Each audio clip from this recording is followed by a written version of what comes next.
Real questions, real answers for real life. Come on in and pull up a chair. You're at 1850 Main Street with Michael DelGiorno and David Zanotti. When you think of the greatest baseball players of all time, is Yogi Berra on the list? What is it about documentaries that are so much better than movies? Yeah, sometimes I think we found the one that may peg the fun meter. Well, it's funny you say that because I did. I love documentaries. First of all, I'm a sucker for testimonials. The only thing that makes me cry in church services is baptism and testimonials. Yeah. I just don't true think stories. Yeah. There's nothing better than the lives that our Creator has made. But I did watch one on Eric Clapton one time. And about a minute and 20 minutes later, it ended. And I went, wow, that guy's life wasn't interesting. That was not how I felt after the Yogi Berra's documentary came out in June of 2022. I think based loosely on a book he wrote, but Was it really 2022? 2022. Oh my gosh. I mean, I've been ducking this thing for 18 months. I think we've been ducking Yogi for a lifetime is the lesson. But so directed by Sean Mullen for Sony Pictures, Yogi Berra's documentary, It Ain't Over. Basically told powerfully by his children and mostly grandchildren. But the who's who, Billy Crystal, Bob Costas, Joe Girardi, a lot of great Yankees, Derek Jeter are involved in this. It really is an amazing story. And because if you and I were having this conversation last week and we talked about, never mind greatest baseball players, greatest catchers ever, I would have brought up Johnny Bench. I probably would have brought up Carlton Fisk. I don't know that I've ever gotten to Yogi Berra. And I should get to Yogi Berra if I'm having a conversation of greatest players who ever lived. Shoeless Joe Jackson, Ty Cobb, Babe Ruth, Joe DiMaggio, Mickey Mantle. Why aren't we having the conversation about Yogi Berra? Because the statistics bear it out. But I love the way it started with his granddaughter. They're watching the 2015 World Series.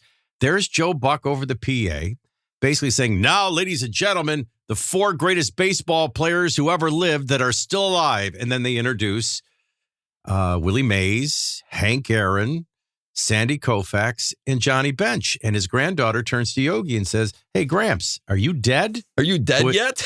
To which Yogi says, not yet, but he should have been there. And statistically, that is so. How did somebody live such a perfect, great life and go unnoticed? Yeah. And I think that was the big moral of the story. And the question that we were asking is perception versus reality.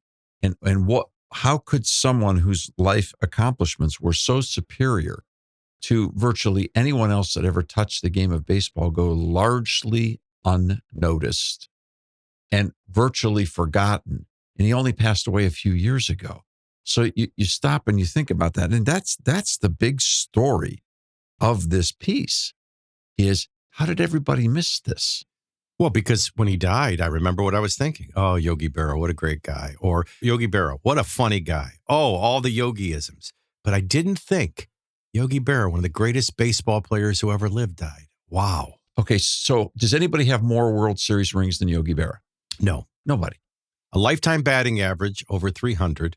They featured the 1956 year because in 1950, because he was very consistent. His first at-bat for the New York Yankees was a home run, and that was after he got back from Normandy. But I digress.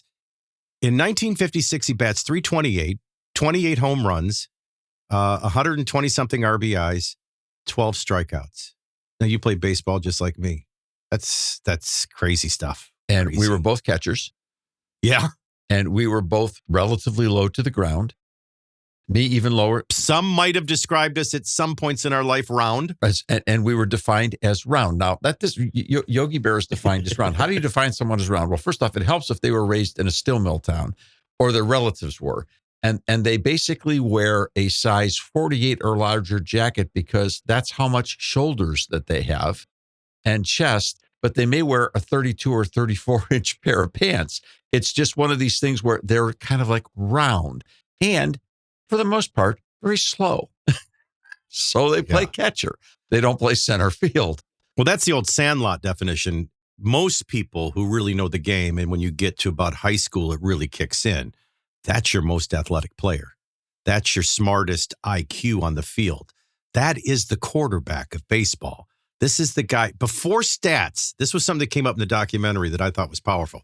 Before we had stats, that was Yogi, who studied all the opponent hitters, knew what their strengths were, knew what their weaknesses were. This guy can't hit a fastball inside. He had that all in his head.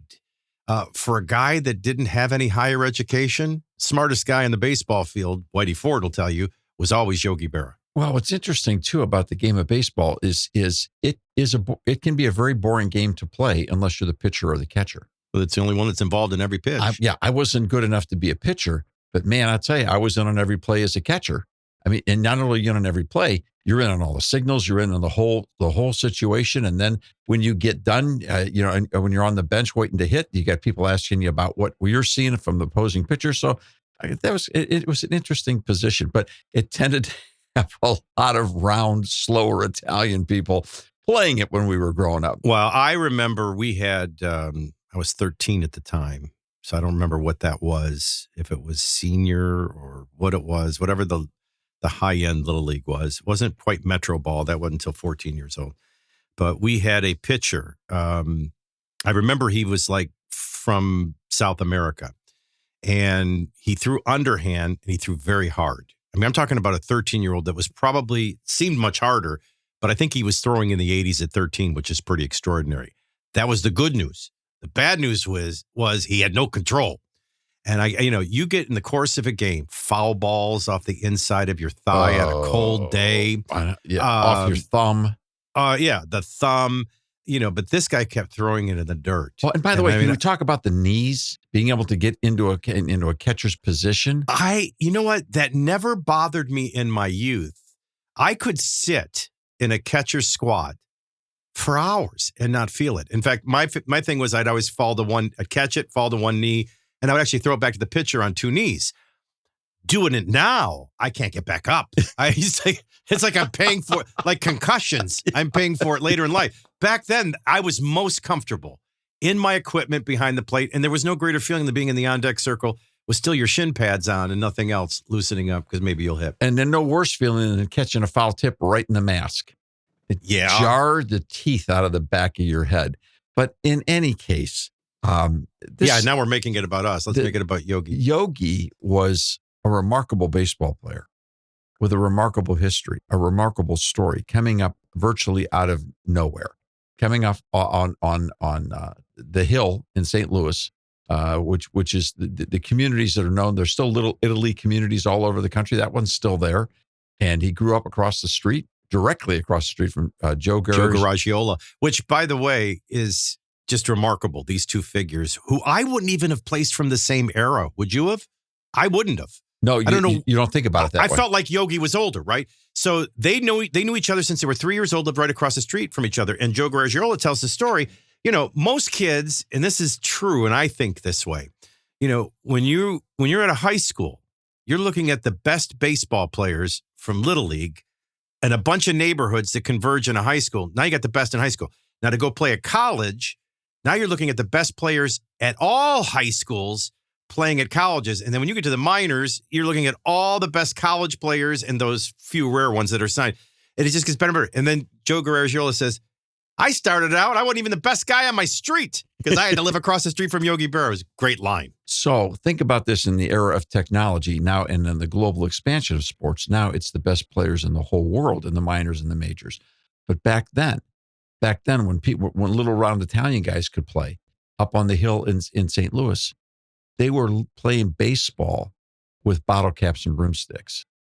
When they were playing in the sandlots, they were literally pitching bottle caps. And it was to their advantage.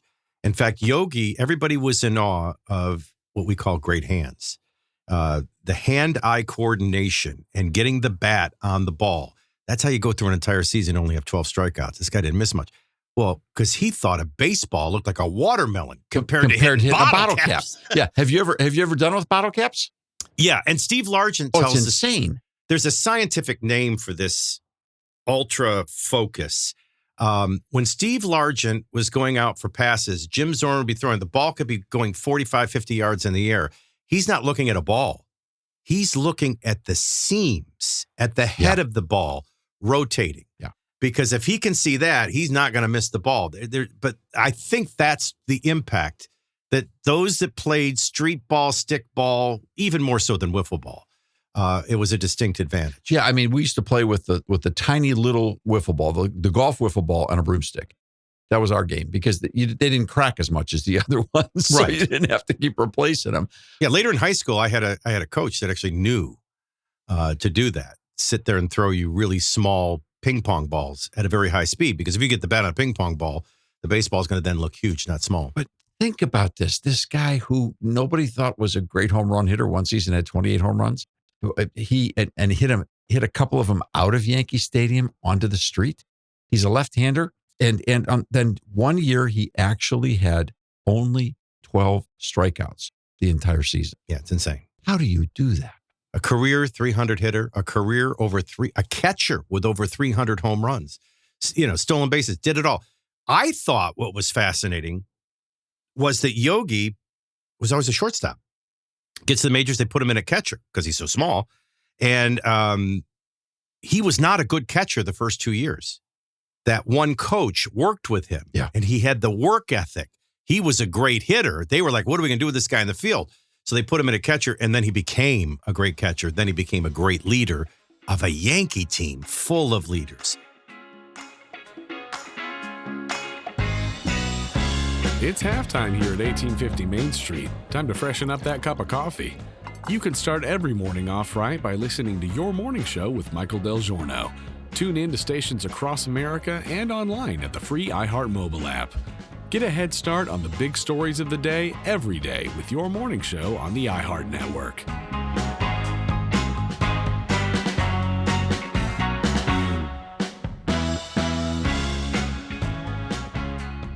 I also honed in on, I don't know if you did, there were two kinds of Italians when we were growing up. We can say this, right? Because we're Italian. But you had your loud Italians. Mm-hmm. Hey, yo, you, this, that. The guy that wants to be seen, wants to be noticed. And then you had your very quiet Italians. Yeah. The ones you never wanted to get in a fight with were the quiet ones. They'll send you to the freaking hospital. All right. And, I think, sometimes we hear the meek shall inherit the world when Jesus is teaching in the Sermon on Mount. Meek means to be quiet. Doesn't mean you don't have things to say. You just don't feel a need to say everything and be noticed. Yogi Berra was very quiet. They're gentle. He was very gentle. Everybody thought he was their most loyal friend, and easily imposed on and submissive, I think, is where that word gets abused. I looked at Yogi Berra's life when it was all done, and this is kind of where I think our conversation, I'd really like for it to drift beyond baseball. The love affair with his wife. Magnificent. And she went first. I cried. The fact that the whole documentary is told by his boys and his granddaughters. I think of a mayor in Tulsa that was running, and a Democrat, the only Democrat I ever voted for in my life, by the way. And I went to his house because I was a radio personality in that town, and he, wanted me to meet him. And I'm having this meeting with him, and we're talking issues, and we're talking all kinds of stuff. And I'm watching his son, because his son drove home all the way from Oklahoma State University to just sit in that room while I was talking with his father. And I thought, what kind of a dad is this, that his son drove home for this? And I didn't say a word until the very end of the meeting. I looked at his son and I said, what do you think of your dad running for mayor? And he looked me right in the eye and said, my dad's a very good man. And I remember thinking, wow, this was before I was married. This was before I had any children. And I remember thinking in my head, that's all I want to achieve in life, is that right there.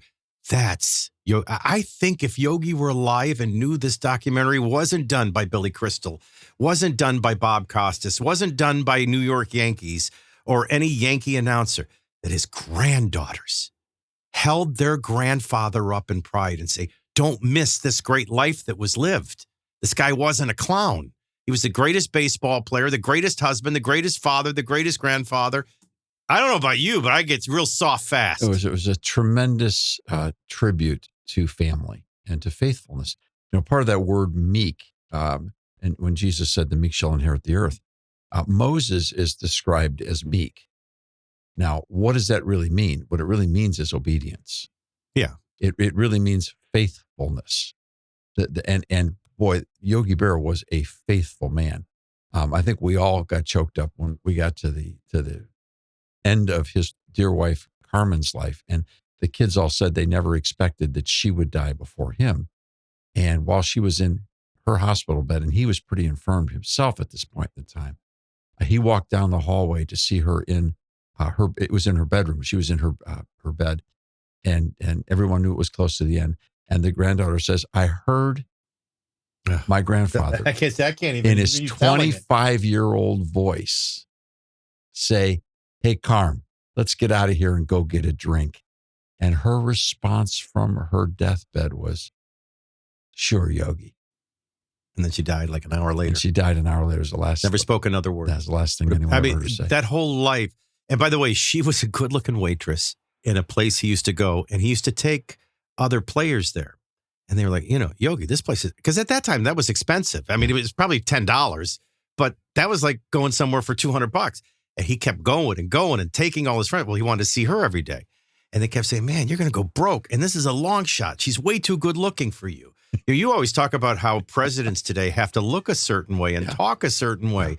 Well, when you're the New York Yankees and you're Joe DiMaggio and you're, you got to look a certain way. And, Yogi wasn't easy on the eye, but he was soft-hearted.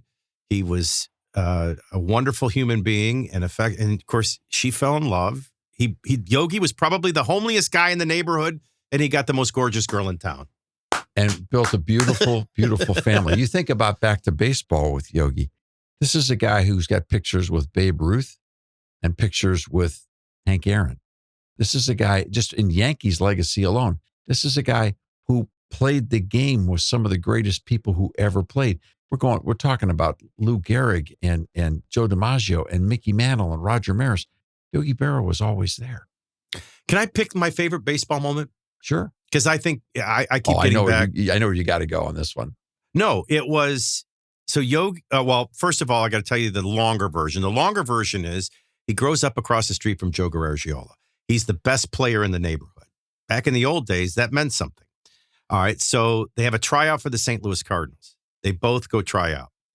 The Cardinals offer $250 to sign Yogi Berra and $500 to sign Joe Garagiola. Well, this is Yogi. This would rear its ugly head with Steinbrenner later, but Yogi's like, "I'm the best player, and you're going to offer me half the money." But what he did not know, well, he learned later, but he didn't know at the time, was that Branch Rickey was leaving, general manager of the Cardinals, to go take over the Brooklyn Dodgers. He was trying to save Yogi for the Brooklyn Dodgers. How different could history have been when you think about that rivalry? And so by the time he gets to Brooklyn, he goes to look up Yogi, and Yogi had already signed with the Yankees. That's how that happened. But the story I love is he's playing minor league baseball in Norfolk. And I lived in Virginia Beach, which is Virginia Beach, Norfolk. And it's the largest Navy base. And World War II breaks out.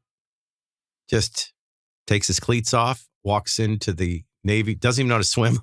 By the way, didn't know how to swim, crashing the beaches of Normandy.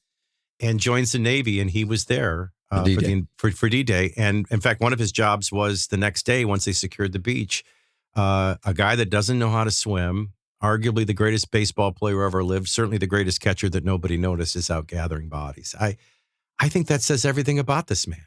Yogi was wounded in the landing, and he refused to file the paperwork for his Purple Heart because he didn't want his mother back home to worry about him.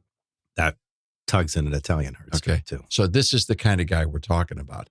And so where's the relevance in all this? First off, there are great stories. One of the best stories, and through this whole entire documentary, which I hope everybody will watch.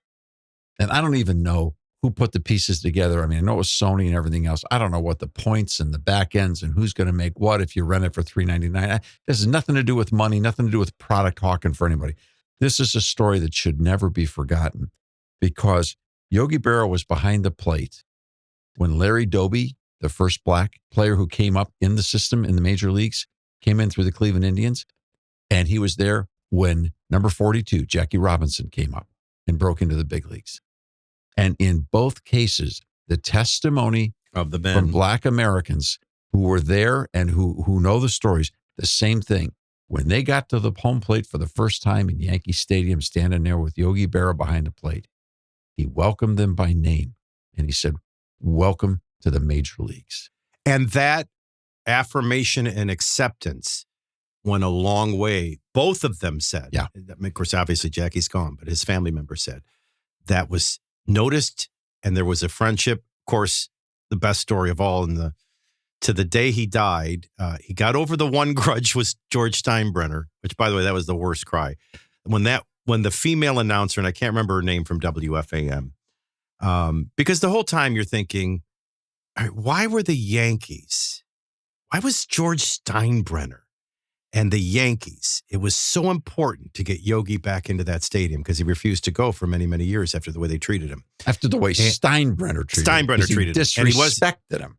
And he wasn't going to go back until he apologized. But the city needed it. The team needed it. And in the end, even Steinbrenner needed it.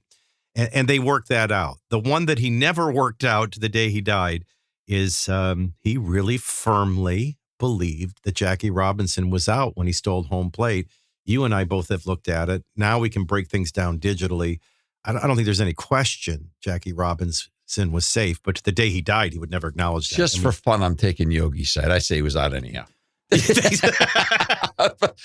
but this is the kind of, so why? It's because one life that is done well. Yeah. Start to finish.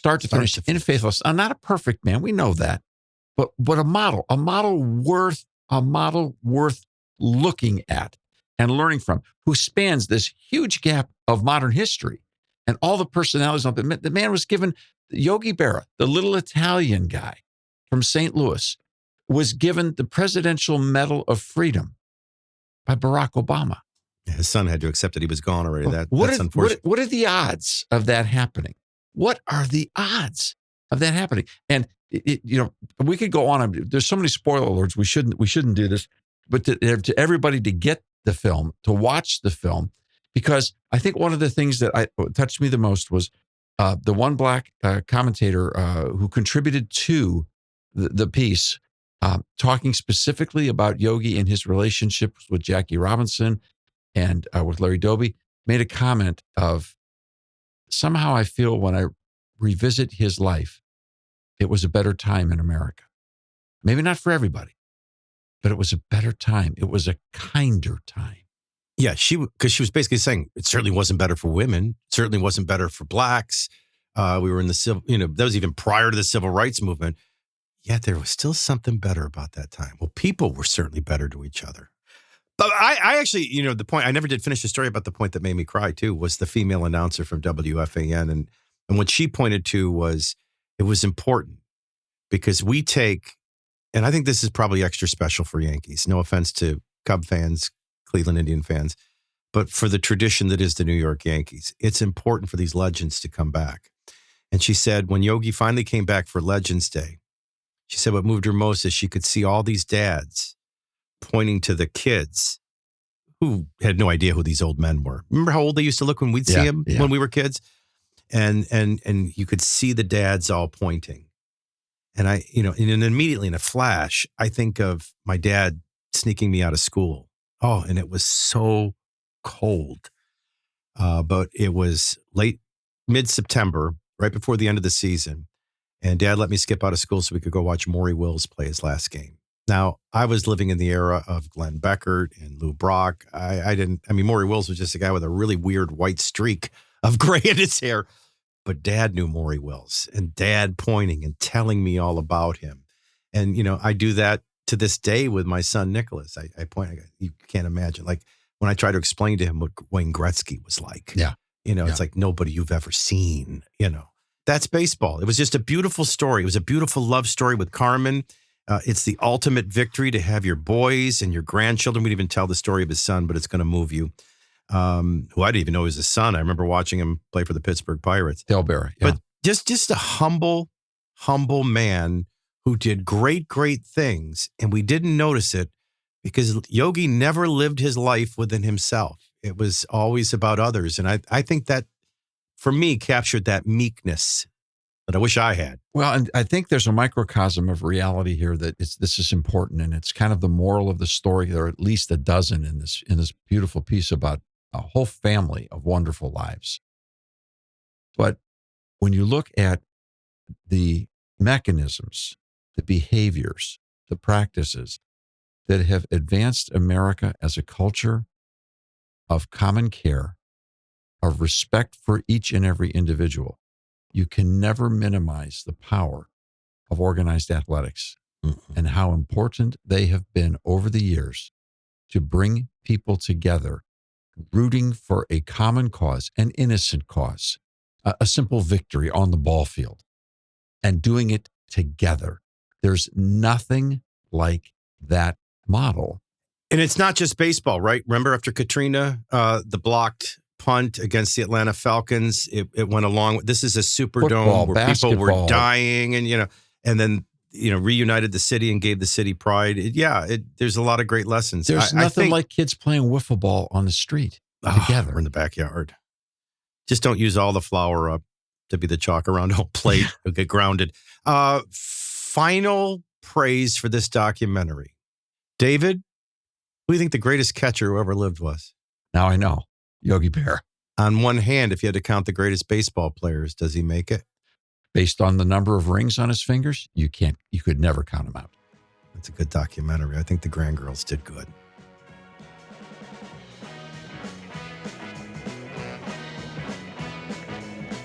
Did you know that you can hear Michael and David every day on your morning show on the iHeartRadio network? You can tune in daily or log on live to the free iHeart mobile app.